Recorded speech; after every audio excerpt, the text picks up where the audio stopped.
Bien.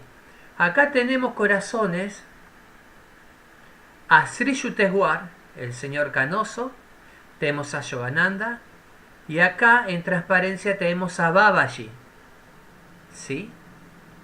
Tenemos a Babaji, es el enviado de Sri Krishna, la suprema personalidad de Dios. Bien, hoy continuamos con la segunda venida de Cristo, chicos. Eh, en la página 268. Vamos a ver cómo echar del templo de la oración concentrada a los pensamientos inquietos. Cuando tenemos pensamientos inquietos en nuestro templo, ¿sí? Entonces, la advertencia subjetiva que se desprende de este acto que llevó a cabo Jesús en el templo es quien adora sinceramente a Dios. Debe observar con toda reverencia la ley de la ferviente concentración. Si dedicamos a la oración una atención superficial, mientras en el trasfondo de la mente albergamos pensamientos relativos a nuestros quehaceres, tales como obtener y poseer, planear y ejecutar, estamos tomando el nombre de Dios en vano. El poder de la concentración, por medio del cual logramos que algo se manifieste, se alcanza al entrar la mente en un solo objetivo a la vez. El acto de comprar y vender, la interminable actividad mercantil de la vida material, debe llevarse a cabo en el mercado de nuestras diarias obligaciones, pero representa una distracción si invade el templo de la oración. Del mismo modo, colocar un altar y predicar dentro de un negocio constituiría una imposición inoportuna con respecto a las actividades propias del comercio. Orar con desgana, divagando y sin concentración, no atrae ni la respuesta de Dios, ni el poder de concentración necesario para alcanzar el éxito material. Aun cuando Dios trata de responder a las oraciones sinceras de sus hijos, su voz, que resuena en la paz y que se percibe a través de la intuición, queda completamente distorsionada por la inquietud que provocan las negociaciones de los sentidos con el mundo exterior y por los subsiguientes pensamientos afines que surgen y exigen la atención del devoto. Acá ya nos pone bien en órbita con respecto a lo que pasó Jesús cuando fue echando a los mercaderes del templo, ¿sí? ¿Escuchan bien todos, corazones? A ver, ¿oyen todos bien? Bienvenida, Mari Carmen. A ver.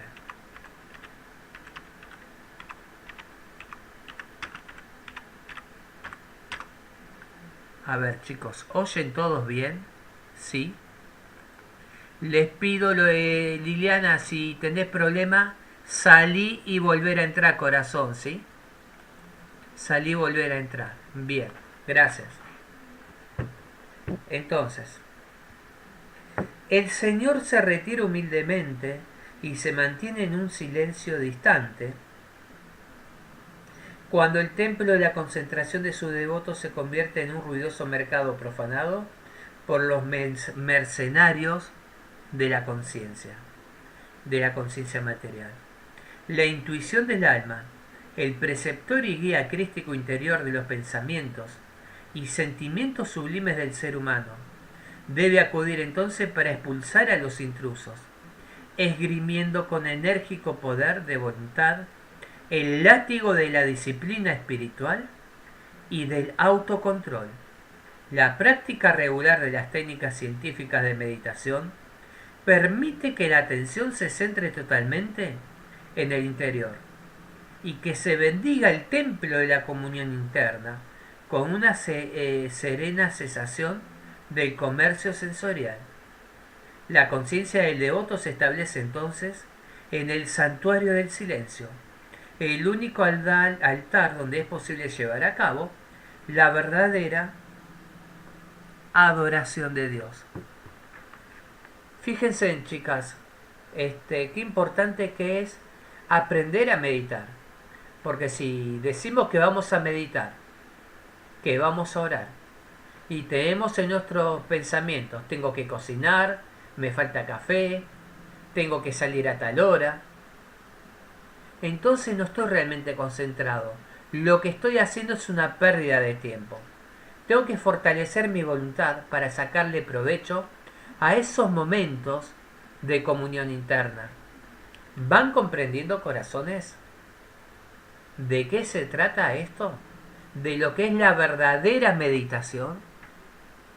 ¿Entienden bien todas, chicas?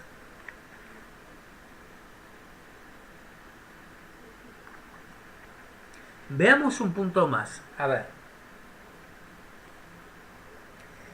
La meditación. La concentración en Dios es el portal que los buscadores de todas las religiones deberán atravesar a fin de establecer contacto con Dios. El modo de retirar la conciencia del mundo y de los sentidos con el objeto de comulgar con Dios lo enseñó Cristo mediante estas palabras. Tú, en cambio, cuando vayas a orar, entra en el aposento, es decir, recoge la mente en el interior. Y después de cerrar la puerta, es decir, la puerta del cuerpo y de los sentidos, ora a tu Padre que está allí, en lo secreto, dentro de ti. Esto está en Mateo capítulo 6, versículo 6. ¿Van entendiendo cómo va eh, explicando Yogananda el significado oculto de los evangelios de sus palabras? De realmente lo que Jesús quería decir. No podemos tener abiertos los sentidos del cuerpo, por ejemplo, uy, me voy a poner a meditar pero estoy apurado para ir al baño. No tiene sentido. Primero anda al baño, soltá lo que tengas que soltar y después vení y medita como corresponde. Cerremos las puertas de los sentidos. ¿Sí? Por ejemplo, si estoy con el celular y voy a meditar, apaguémoslo. Desconectemos el teléfono de línea. Meditación con conciencia. Con conciencia. Le hablamos a los miembros de la familia, voy a meditar un ratito, por favor, no me molesten nadie hasta que yo termine, hasta que yo salga. No le digan 20 minutos, no le digan media hora. ¿Cuándo terminen? Porque nunca se sabe si van a estar un rato corto o un rato largo. ¿Sí? Entonces no digan media hora, 40 minutos, no, no, no, no. Cuando ustedes terminen, le dicen, ¿sí? ¿Se comprende el punto? Seamos precavidos. Recordemos que esta meditación, en el día a día, chicos, nos comunicamos con el Padre, con Dios. ¿Sí se entiende? Aunque no escuchen nada. Tampoco se trata en la meditación de estar hablando, ay Padre, yo te pido. No, eso es orar. No oren, mediten. Si quieren mantrar por un rato con el OM, háganlo. La verdadera meditación está en controlar nuestra respiración, el hálito de vida. Vayan contando la respiración. Fíjense que en Kriya vimos 3 ejercicios respiratorios. ¿Sí? Sí, por supuesto, Liliana. Entonces, practiquen las diferentes formas de respirar alternada.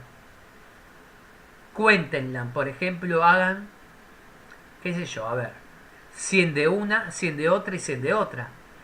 Tuvieron que haber practicado toda esta semana las 3 respiraciones diferentes que estuvimos viendo. ¿Sí? Yo no le voy a decir, a ver si lo hicieron. Yo me voy a imaginar que si lo hicieron, que están practicando. Porque si no están practicando lo que se está dando, no tiene sentido que vengan a la clase, ¿se comprende? Se supone que tienen que estar haciendo la tarea en el día a día, por eso el esfuerzo es personal. Recordemos que todos somos ya adultos, no somos niños. ¿Sí? Bien. Veamos. Los judíos entonces le dijeron: ¿qué signo puedes darnos que justifique que puedes obrar así? Jesús le respondió: destruir este santuario y en 3 días lo levantaré. Los judíos le contestaron: 46 años se ha tardado en construir este santuario, ¿y tú vas a levantar en 3 días? Pero él hablaba del santuario de su cuerpo. Cuando fue levantado de entre los muertos, se acordaron sus discípulos de estos que había dicho, y creyeron en la Escritura y en las palabras que había pronunciado Jesús. Acá está citando a Juan, capítulo 2, versículos 18 al 22. Este capítulo, chicos, estos versículos difieren un poco según la versión bíblica que ustedes usen. ¿Sí? Bien.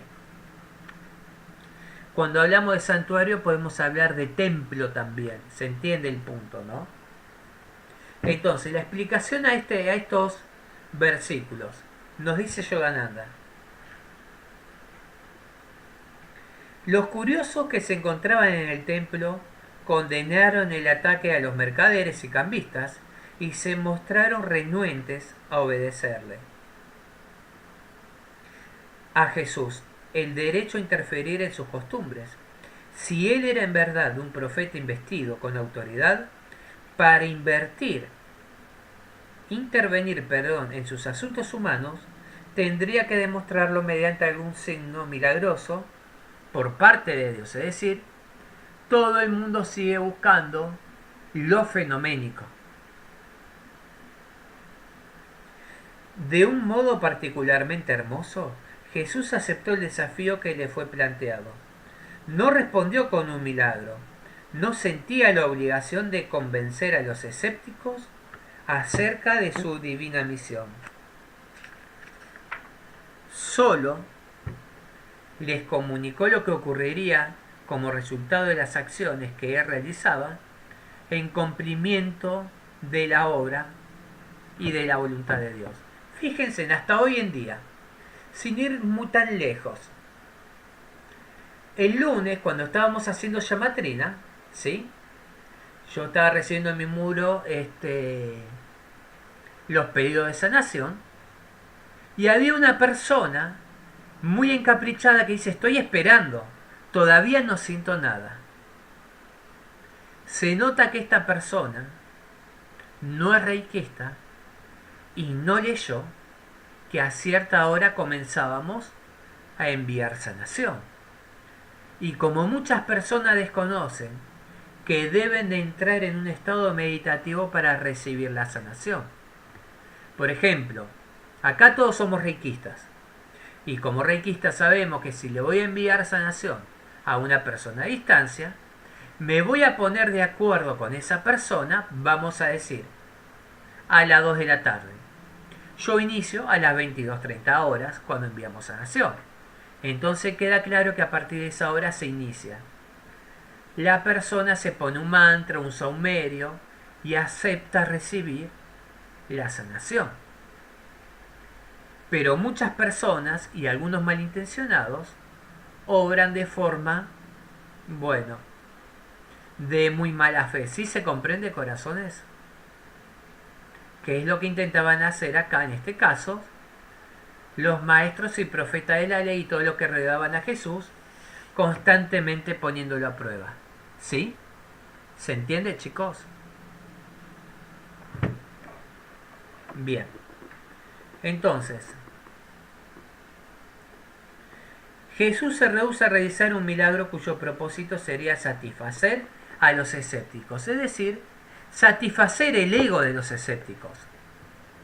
Entonces,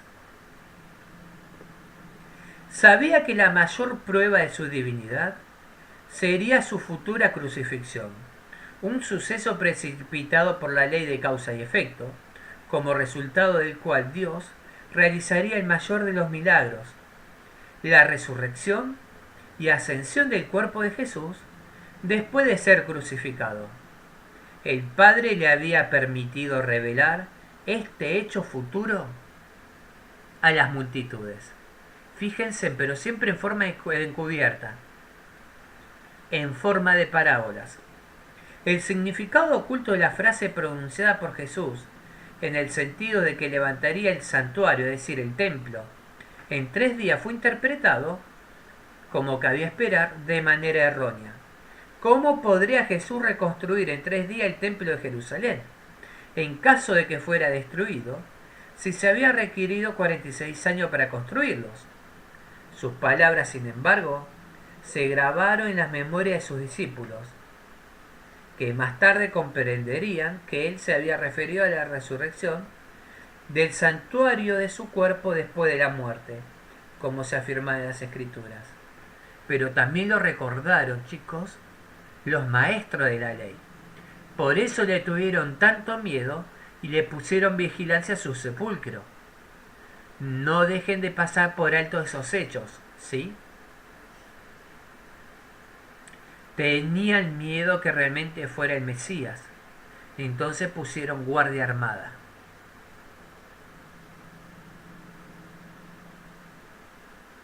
El hecho de reconstruir una forma viviente con los átomos del cuerpo, una vez que la muerte se ha cobrado su inexorable tributo, supera considerablemente en prodigiosidad toda reconstrucción de un edificio en ruinas, por instantáneo que sea el logro de semejante proeza. No se puede obligar a los grandes maestros a hacer un despliegue de actos milagrosos solo para producir una impresión, aun cuando en apariencia parezca oportuno y no se consideren las consecuencias de ese acto. Entre los relatos acerca de la vida de Tegh Bahadur, un gran maestro de la India medieval, que fue asimismo el reverenciado noveno gurú en la línea sucesoria de los Sikhs, figura una sorprendente narración. Presten atención, corazones. El santo era famoso por las numerosas curaciones milagrosas que había realizado. Noticias de estos portentos llegaron a oído del emperador, un soberano despótico que no toleraba oposición alguna. El emperador ordenó que Tegh Bahadur fuese llevado a la corte por la fuerza, con el propósito de convertirle al islamismo. Si no acataba esta orden, debía entonces mostrar sus poderes milagrosos. Aún bajo amenaza de muerte, Tegh Bahadur permaneció incólume. Fíjense que lo que le pasó a Jesús le pasó a otros enviados de Dios que ustedes no conocían. Acá nos trae el nombre de otro ser espiritual que estuvo enseñando en otra parte del mundo. ¿Sí, chicos? Bien.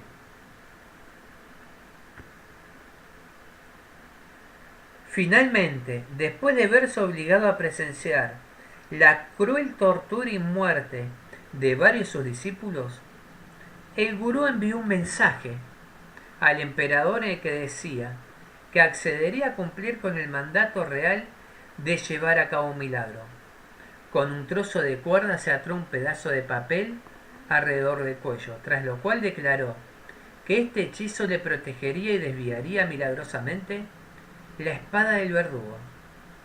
El verdugo del emperador fue entonces invitado a corroborar esa aseveración en ese mismo momento.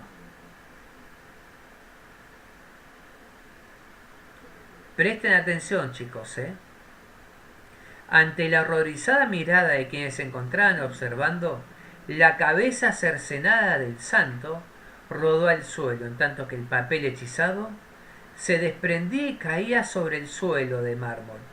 Tras recogerlo, fue leído en voz alta y entonces se reveló el verdadero milagro de Tegh Bahadur. En el trozo de papel se hallaban escritas esta palabra: Sirdilla, Sarnadilla.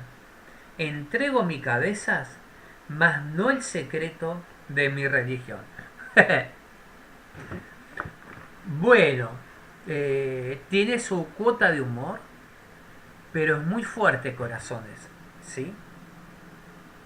Fijémonos, a ver, para ampliar un poquito. Acá nos dice que Tig Bahadur nació en el año 1621 y no están seguros. En Amritsar, en la India, falleció el 11 de noviembre de 1675 en Nueva Delhi, es decir, el noveno gurú. Bueno, como para ampliar un poquito estos conocimientos. Los santos no sienten la necesidad de dar satisfacción a los desafíos de los incrédulos. Los devotos que humildemente buscan que el gurú les revele su unidad con Dios presencian portentos aún mayores que el despliegue de poderes fenoménicos, tal como ocurrió con los discípulos de Jesús, y como yo mismo tuve oportunidad de comprobar en el caso de mis maestros. Se refiere a Sri Yukteswar, corazones. Pero recordemos, Yogananda vio los milagros de la Giri Maharishi y Sri Yukteswar, pero el milagro mayor que él vio fue alguien que ya había supuestamente muerto. Babaji se le presenció a él, fue llevado en su presencia y conversaron juntos. ¿Comprenden, corazones, los milagros que presenció Yogananda?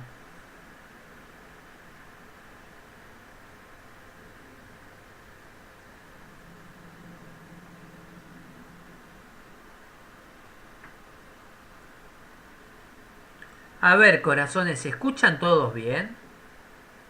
¿Todos oyen bien? ¿Todos oyen, chicos? ¿Oyen entrecortados? ¿Oyen bien? ¿Cómo oyen? ¿Se entrecorta? Bueno, voy a hacer algo. Voy a salir y voy a volver. Un segundito. Salgo y regreso.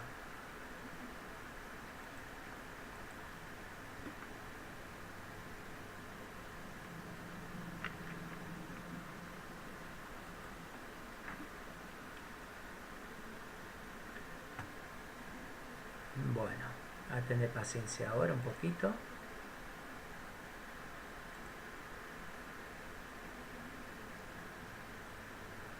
Bien, ya estamos entrando.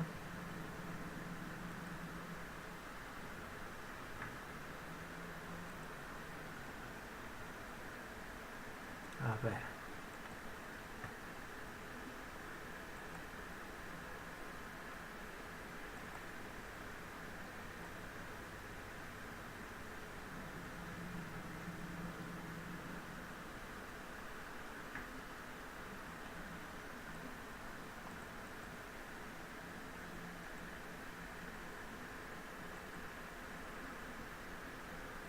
A ver, corazones, ahí se ve. A ver, corazones, ¿se escuchan? ¿Ven las imágenes? Sí se ve.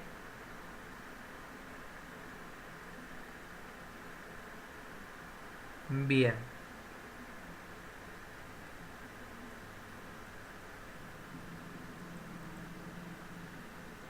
Se mira y se escucha. Bien.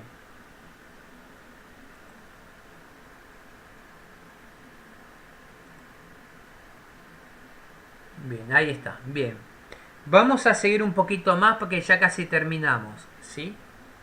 Bueno, se están dando cuenta que importante que es toda esta lección, toda esta descripción, corazones.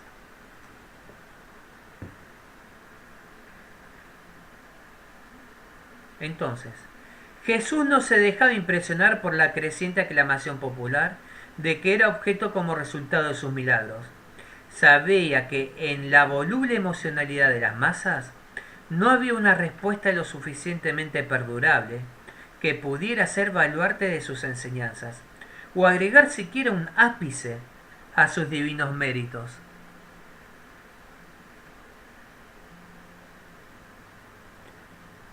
Por consiguiente, no consideraba como criterio de su éxito lo que la gente opinara de él. La prédica de su evangelio recibía como único impulso la infinita fuerza de Dios.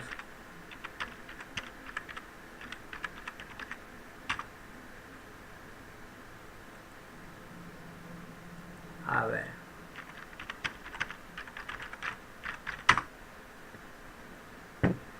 Entonces, la fama es, en el mejor de los casos, un aliado en tiempo de prosperidad, cuya lealtad declina fácilmente ante un cambio desfavorable en los vientos de la opinión pública.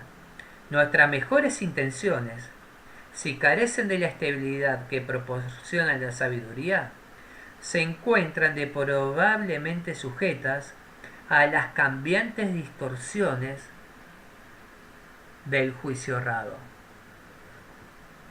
Un maestro conoce perfectamente, sin prejuicio algunos, la naturaleza de los seres humanos.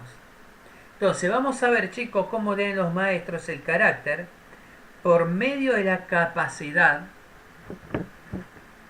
intuitiva del alma. Bien. Entonces, con solo mirar a una persona, puede determinar en forma instantánea los rasgos sobresalientes de su conciencia, para conocer el carácter y los pensamientos más íntimos de una persona. Jesús no se basaba en la reputación que ella tuviese en su comunidad, ni en la imagen que presentara por su apariencia o conducta. Conocía lo que hay en el ser humano mediante la sabia facultad intuitiva del alma. ¿Comprenden, corazones? La intuición siempre nos habla y siempre nos susurra. Tenemos que aprender a escucharla. Existen distintos medios para precisar el carácter de una persona. Las diferentes escuelas de psicología son capaces de identificar los tipos específicos de personalidad y sus rasgos predominantes. En diversas épocas se han propuesto otros métodos para evaluar el carácter, tales como la frenología, que es el estudio de la configuración cefálica, la fisonomía, que es la deducción de la naturaleza de una persona mediante el análisis de sus rasgos faciales y corporales. Bien. Y la patonomía es el estudio de los sentimientos y emociones del hombre a través de las señales externas de sus expresiones faciales y movimientos corporales, así como el estudio de las reacciones emocionales a los diferentes sucesos de su vida. Sin embargo, al emplear estos métodos está expuesto a llegar a conclusiones erróneas. La fealdad de Sócrates hizo que algunos pensaran que él era una mala persona, cuando en realidad era un alma avanzada, y a la inversa, en ocasiones una mujer o un hombre de atractiva belleza y conversación agradable resultan en el fondo individuos traicioneros. ¿Están de acuerdo con esto, corazones? ¿Con estas descripciones? ¿Que cómo engañan las apariencias, chicos?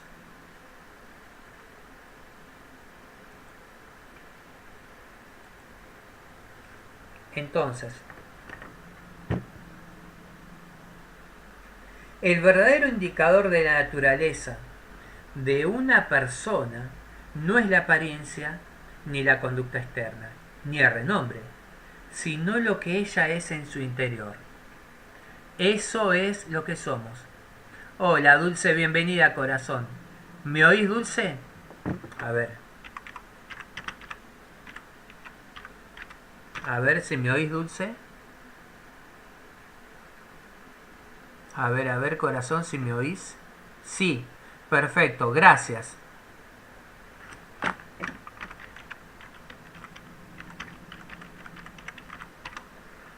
Perfecto.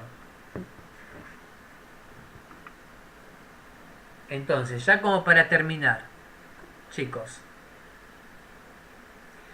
Un maestro no responde a las palabras de las personas, sino a los pensamientos que éstas abrigan. Tampoco a inferencias psicológicas, sino a la percepción verdadera que experimenta del ser interno de ellas. El análisis intelectual o las deducciones de raciocinio dependen de la información que suministra los falibles instrumentos sensoriales. La intuición, en cambio, es el conocimiento directo de la verdad y no depende de la información sensorial, la cual es poco fidedigna, ni del análisis intelectual efectuado por la mente inferior. La percepción intuitiva es más profunda que la telepatía. Incluso, si uno logra captar telepáticamente los pensamientos y sentimientos de los demás, existe la posibilidad de juzgarlos de manera equivocada. Un maestro, sin embargo, conoce a los seres humanos gracias a que puede percibir sus conciencias y hacerse uno con sus vidas.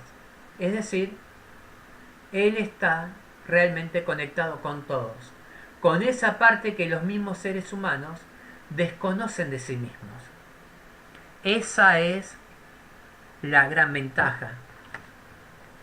Bien, Jesús no se abandonó a los brazos de la muchedumbre de Jerusalén recientemente convertida, pues percibió la limitada capacidad espiritual que ésta poseía. Tampoco desplegó ante sus mentes, carentes de entendimiento, la total magnitud de su conocimiento de Dios, aun cuando su amor y sus bendiciones incondicionales se abrazaban a todos por igual. Al mismo tiempo buscaba entre la multitud a los buscadores genuinamente sinceros, tales como Nicodemos, a quien se hace referencia en los versículos siguientes. Bueno, chicos, llegamos acá al final de este hermoso y bello capítulo. Vamos a continuar la próxima clase con el discurso 13 corazones. Bien, voy a parar esto acá.